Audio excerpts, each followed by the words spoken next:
L'origine de cet ouvrage découle en fait d'une double passion. Une passion naturelle pour les ailleurs. J'ai eu la chance dans ma vie de voyager énormément. Je suis évidemment née en Europe, plus particulièrement à Strasbourg, mais j'ai grandi en Afrique pendant 8 ans de mon adolescence, entre la Côte d'Ivoire et le Sénégal. Et grâce à mon métier d'universitaire, mais aussi de juge constitutionnel pendant 8 ans en Andorre, j'ai été amenée à voyager énormément en Amérique latine, mais également à nouveau en Afrique.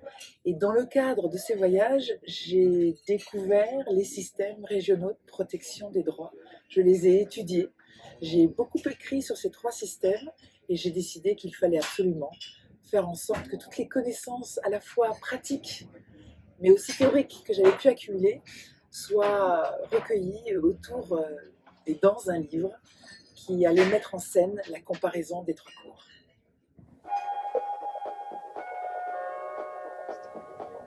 J'ai voulu, par ce sous-titre, être très explicite et démontrer qu'aujourd'hui, enseigner et écrire sur les droits de l'homme ne peut pas se faire sans être connecté avec la réalité politique, avec la réalité géopolitique, avec le fonctionnement sociologique des cours régionales des droits de l'homme, law in context, law and politics.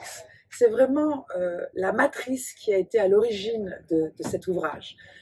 Ne pas déconnecter la création, l'évolution, le fonctionnement de ces 3 cours du contexte politique dans lequel elle évolue, du contexte politique qui étreint chacun des continents sur lesquels elles exercent leur office.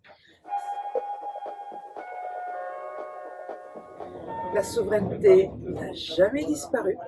On a cru qu'elle avait à un moment donné disparu, ou en tout cas elle avait été profondément atténuée par le mouvement, le projet des droits de l'homme après 1945. Or, le contexte actuel, extrêmement incertain, insécure, démontre que cette souveraineté doit plus que jamais être domptée et que les cours régionales s'évertuent à les faire dans des conditions parfois extrêmement difficiles.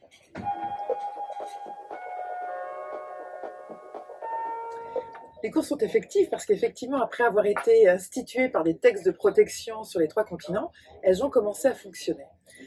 En ordre dispersé, parfois de façon très cohérente, parfois un peu moins, mais en réalité, elles fonctionnent, donc elles sont effectives. La question de savoir si elles sont efficaces et si leur action est efficace, si leur jurisprudence est dûment appliquée par les États est une autre chose. La culture de l'adhésion qui doit être celle des États, c'est-à-dire adhérer aux arrêts délivrés par les cours, adhérer aux standards jurisprudentiels qu'elles délivrent, est une question extrêmement complexe. Les États, et l'étude le démontre, n'accueillent pas toujours favorablement des arrêts qui mettent en jeu leur responsabilité internationale. Et par cette expression de concert des 3 cours, j'ai voulu mettre en évidence en réalité un double phénomène. Le premier est simple, c'est le concert institutionnel. Depuis 2018, les 3 cours ont décidé de coopérer, de se rencontrer à intervalles réguliers pour parler de problématiques communes, tant concernant les questions procédurales qui les étreignent, mais également les grandes questions de fond sur les éléments jurisprudentiels qui caractérisent leur politique jurisprudentielle. Et justement, le deuxième élément, concerne la cohérence ou pas de leur politique jurisprudentielle, et on peut remarquer à cet égard qu'elles sont mues par une approche commune dans l'interprétation. Et c'est cette convergence jurisprudentielle et aussi institutionnelle que j'ai voulu mettre en évidence par cette expression de concert des 3 cours régionaux.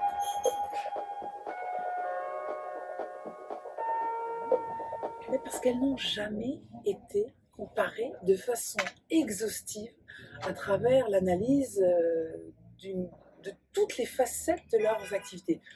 Et mon ambition a été de prendre en compte tout à la fois leur fonctionnement, et pour prendre en compte leur fonctionnement, j'ai dû me pencher sur les moments de leur création, mais également leur jurisprudence. Et donc, il y a tout un élément important où je développe et je compare leur jurisprudence. C'était nécessaire, le temps était venu, à mon sens, d'opérer cette comparaison parce que la Cour africaine, qu'on a trop longtemps, à mon sens, délaissée, sous prétexte qu'elle n'avait pas encore décollé dans son activité, a aujourd'hui mis en place une politique jurisprudentielle extrêmement importante, prégnante, forte, digne d'intérêt. Ça fait 10 ans qu'elle fonctionne et elle méritait d'être associée à l'analyse des deux cours un peu plus anciennes et donc un peu plus communes.